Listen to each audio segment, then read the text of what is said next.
Queridos irmãos e queridas irmãs, então esse vídeo é de número 127, capítulo 14, a Gênese, catalepsia, ressurreições. Então, dando-se sequência,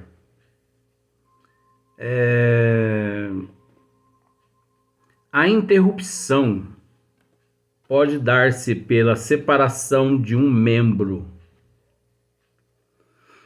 ou pela secção de um nervo, né? Então essa secção aqui a gente sabe que é um rompimento de um nervo, um rompimento, uma lesão, né? Tudo relacionado. Mas também parcialmente ou de maneira geral. Então olha só, mas também parcialmente. Então essa secção pode ser parcialmente ou de maneira geral e sem nenhuma lesão também, nos momentos de emancipação, de grande sobreexcitação ou preocupação do espírito. Então, já aconteceu aquilo com você olha só para você ver, já aconteceu aquilo com você só depois de uns 2, 3 dias você perceber no teu corpo um hematoma. E aquilo ali te preocupa tanto, você pensa assim, meu Deus, mas onde foi que eu, né, bati esse braço, essa perna? Onde foi que eu bati esse local? Que dia que foi isso? Que lugar que foi? Né? Porque isso não ficou registrado. Aquela dor, ela não foi registrada. Olha só pra você ver. Então, emancipação, de grande sobreexcitação ou preocupação do espírito, a pessoa podia se encontrar nestas situações, sobreexcitada, muito preocupada, né? Então, preocupada com vários problemas. Então, o cérebro ele não consegue, naquele momento ali, registrar aquela dor, aquele impacto, né? Aquela lesão. Nós vamos tratar disso aqui. No entanto, tem muitos soldados, nós vamos tratar disso aqui na Gênesis, já. Tem muitos soldados que, em meio à guerra, a adrenalina tá tão alta que ele leva um tiro na perna ou no braço e ele nem percebe. Só depois de alguns instantes é que um amigo, né? Oh, mas você foi ferido. Ele, onde? Olha para você ver. Aí a hora que ele bate o olho, aí é que libera. Aí descarrilha-se, né? Vamos dizer assim, aquele choque. Aí dali em diante é que ele começa a sentir aquela dor. Mas não é que ele começa a sentir aquela dor dali em diante. É que daquele momento em diante é que ocorre um desbloqueio. É onde aquele fluxo, através do perispírito, o perispírito libera aquele fluxo do orgânico ao espírito. Porque o perispírito é o condutor. Então, se ele não libera devido ao excesso daquela adrenalina, não fica registrado. Então, olha só para você ver. Nesse estado, o espírito não pensa no corpo. E em sua febril atividade, atrai a si por assim dizer. O fluido perispiritual que, retirando-se da superfície, produz aí uma insensibilidade momentânea. Aquele ambiente onde ele se encontra, né? O perispírito retira do ambiente esses elementos que produz uma certa insensibilidade momentânea, como se fosse um anestésico, mas proveniente da excitação e proveniente da preocupação, proveniente da adrenalina. Você observa para você ver, tem pessoas que o emocional delas assim, são tão lesados, eu posso usar esse termo porque eu também sofro essas complicações. Tem pessoas, por isso que eu digo, tem pessoas, nós não podemos generalizar. Tem pessoas, que não é todo mundo assim. Tem pessoas que só de ouvir uma notícia, alguma coisa assim, descarrilha-se pelo organismo dela todo um fluxo de adrenalina tão grande que desestrutura todo o metabolismo, todo o sistema endócrino, sistema nervoso, sistema emocional, psicológico. Desestrutura todos os membros do corpo físico, ao ponto de muitas pessoas desmaiarem mediante alguma notícia. Você já ouviu aquele ditado assim, que tem pessoas que dizem assim, muito cuidado ao transmitir uma notícia para tal pessoa, porque ela costuma desmaiar. E tem certas pessoas que se nós não tomarmos cuidado, dependendo da notícia, a pessoa pode sofrer uma parada cardíaca, um infarto, um AVC e pode até morrer. Olha só para você ver. Mas isso, com todo respeito, não deixa de ser um transtorno. Isso não deixa de ser um desequilíbrio. Isso não deixa de ser uma falta de disciplina que trazemos de vidas passadas. Isso são disfunções que trazemos de vidas passadas, onde nós não sabemos ainda, essas pessoas não sabem ainda administrar aquelas situações devido ao que viveram em vidas passadas, o que enfrentaram em vidas passadas. Aquilo ali encontra-se assim muito na superfície entre o perispírito e o espírito. Encontra-se muito na superfície. Então qualquer coisinha abala a pessoa. E a pessoa pode vir a óbito, né? Então, superfície produz aí uma insensibilidade momentânea. Poder-se-ia também admitir que, em certas circunstâncias, no próprio fluido perispiritual, uma modificação molecular se opera. Por quê? Kardec está dizendo isso. Porque nós temos que entender uma coisa. O perispírito, além de ser um modelador da forma, ele vamos dizer assim, ele é a réplica perfeita do nosso corpo físico.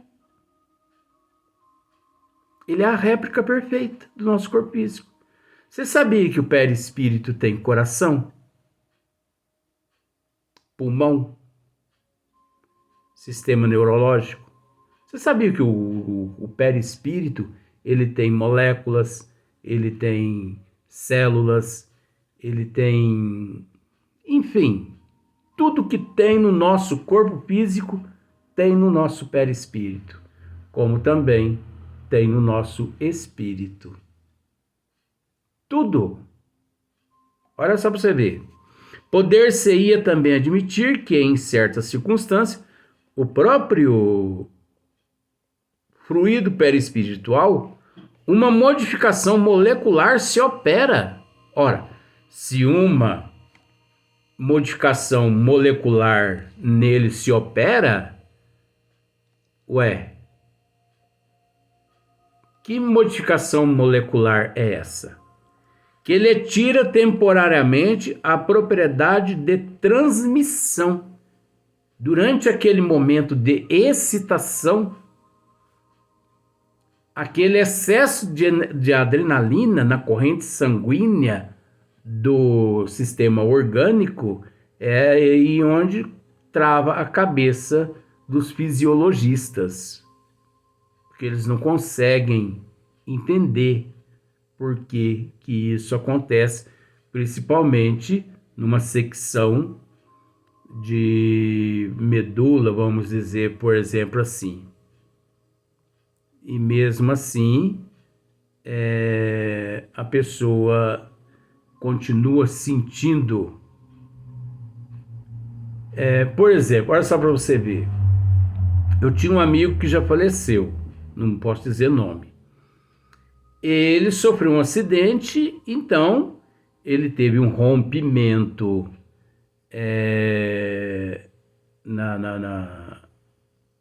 nos músculos, né? Todos na musculatura, uma secção na medula óssea, e ele perdeu o movimento, né, do abdômen para baixo. Ele perdeu os movimentos 100%, porque houve um rompimento. Mas interessante que ele perdeu o movimento, mas mentalmente ele continuou sentindo as pernas, os pés, o sistema,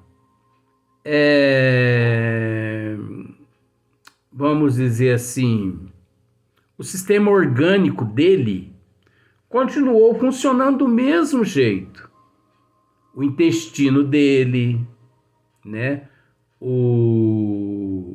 Os rins,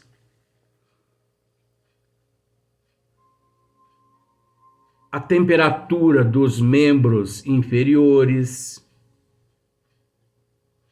Então, ele sentia frio nas pernas, ele sentia calor nas pernas. Então, na época de frio, ele sentia frio. Na época de calor, sentia calor.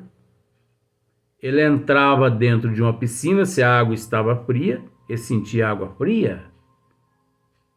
Quente, ele sentia água quente. Ele precisava se cobrir à noite, porque ele sentia frio nas pernas.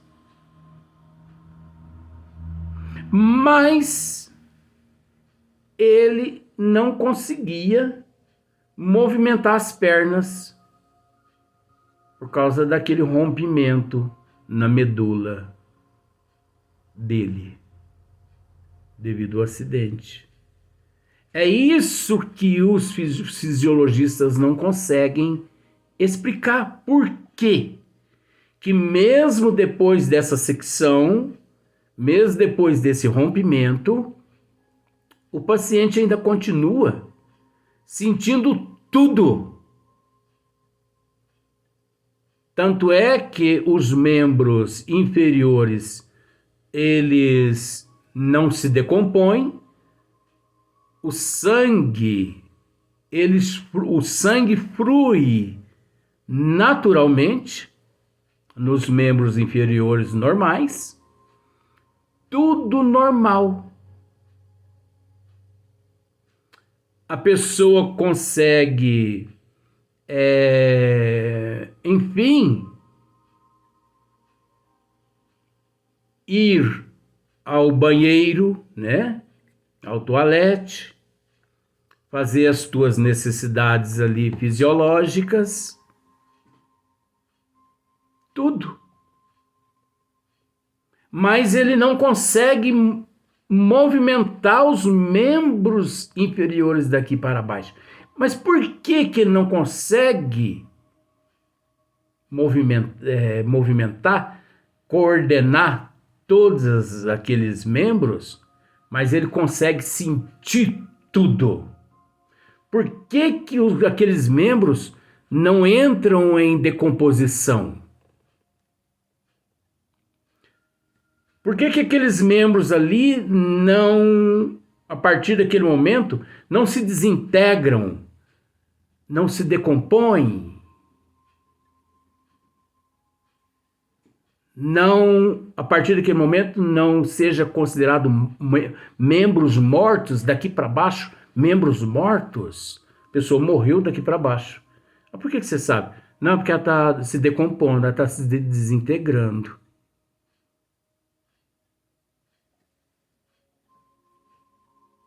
Isso está no perispírito. O perispírito é o responsável por todas estas sensações. O perispírito é o responsável por todas essas sensações. Porque a parte orgânica, ela foi lesionada. Mas o perispírito, nesse caso, não. A lesão encontra-se na medula orgânica e não na medula espiritual. Então, olha só para você ver. A doutrina tem resposta para tudo, né? Então, no próprio fluido perispiritual, uma modificação molecular. Eu voltei um pouquinho. É por isso que muitas vezes, no ardor do combate, olha para você ver, no ardor do combate, um militar não percebe que está ferido e que uma pessoa cuja atenção se acha concentrada num trabalho não ouve o ruído que se lhe faz em torno. Já aconteceu com vocês também?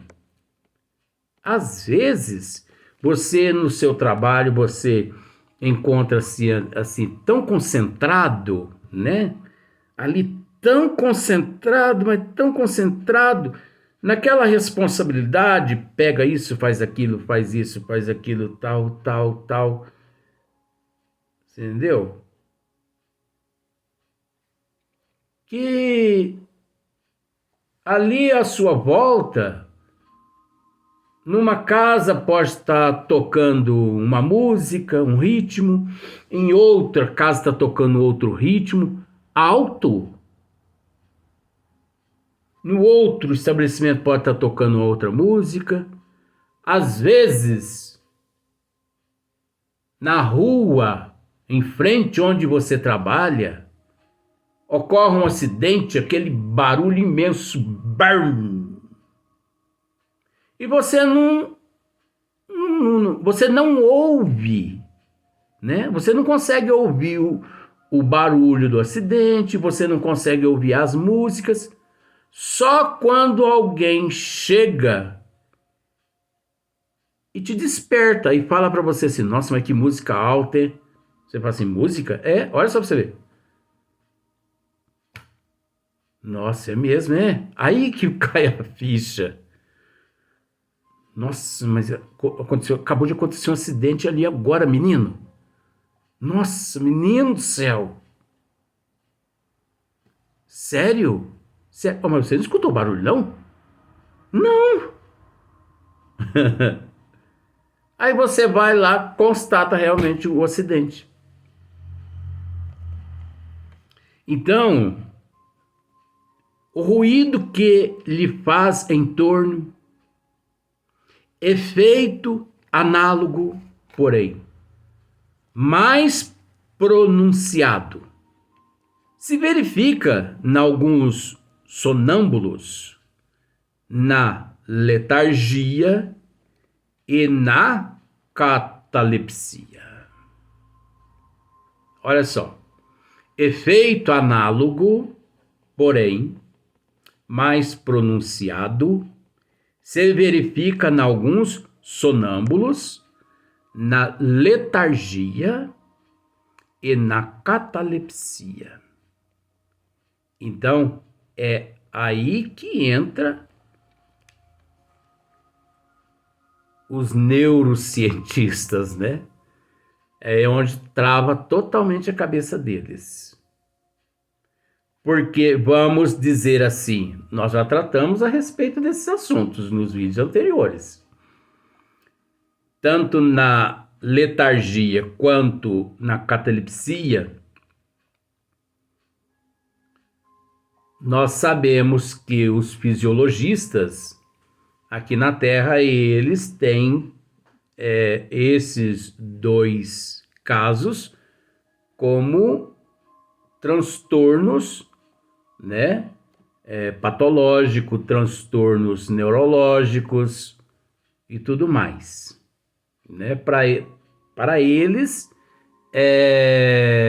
fisiológicos, né? Os fisiologistas, eles acreditam que tudo isso seja de natureza fisiológica. É lógico que eles acreditem que realmente seja de natureza fisiológica, porque eles conseguem enxergar ali e todos os exames realizados naquele indivíduo apresenta no exame um resultado que corresponde ao fisiológico. Mas o que leva àquele quadro de catalepsia e de letargia é que eles não sabem. Então, se você perguntar aos neurologistas, aos fisiologistas, a causa, a origem de uma catalepsia e de uma letargia, né? E também de um sonambulismo, eles não vão conseguir te dizer. Eles só sabem que é um tipo de patologia, anomalia, de um transtorno. Eles ainda usam esse termo assim, ó. Por falta de conhecimento, eles ainda usam esse termo assim. Proveniente isso, nós acreditamos, eles dizem assim, para ficar mais bonitinho. Nós acreditamos, seja lá hereditário, seja lá, né, correspondente à árvore genealógica do paciente. Isso faz parte da genética do paciente. Isso é hereditário. Alguém na família sofre essa mesma patologia. Eles não estão errados dizendo isso. Porque semelhante atrai semelhante. Então, é necessário que o espírito, para resgatar aquele débito que corresponde àquela patologia, ele necessita de um genes físico orgânico, neurológico, que corresponda àquele mesmo distúrbio, àquela mesma lesão perispiritual. Por isso que todos nós nos encontramos juntos. Ninguém erra o endereço de casa. Erra? Ninguém erra o endereço de casa, gente. Você está com a pessoa certa, na reencarnação certa, com mais ninguém e com não menos outras pessoas e não com mais outras pessoas. Aquilo que tu mereces. Vínculos do passado, reencontro, acerto de conta. Então, é isso aí, mas nós vamos voltar no próximo vídeo, nós vamos continuar falando, né? Da letargia e da catalepsia. Nós vamos continuar, né? No próximo vídeo.